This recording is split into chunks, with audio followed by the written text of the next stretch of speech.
విజయవాడలోని అంబేద్కర్ స్మృతి వనం వద్ద వైసీపీ నేతలు ఆందోళనకు దిగారు. ఈ కార్యక్రమంలో మాజీ మంత్రి అంబటి రాంబాబు పాల్గొన్నారు. ఏపీ ప్రభుత్వంపై ఆగ్రహం వ్యక్తం చేసిన ఆయన రాష్ట్రంలో రెడ్ బుక్ రాజ్యాంగం అమలవుతోందని మండిపడ్డారు. అంబేద్కర్ స్మృతి వనం వద్ద మాజీ సీఎం జగన్ పేరును తొలగించడమే దీనికి నిదర్శనమన్నారు. రాత్రిపూట లైట్లు ఆపి పేరు తొలగించాలని విమర్శించారు. విజయవాడలో ఒక చరితాత్మకమైనటువంటి అంబేద్కర్ స్మృతి వనం పైన గుర్తు తెలియని వ్యక్తులు దాడి చేసి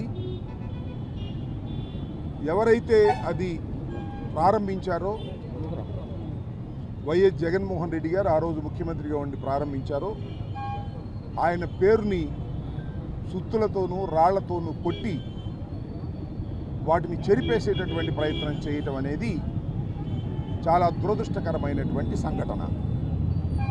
ఇవాళ రాష్ట్రంలో జరుగుతున్నటువంటి చేష్టలు కానీ సంఘటనలు కానీ చూస్తున్నప్పుడు ఇది ఒక ఆటవిక రాజ్యంగా ఉన్నది తప్ప ప్రజాస్వామ్యంగా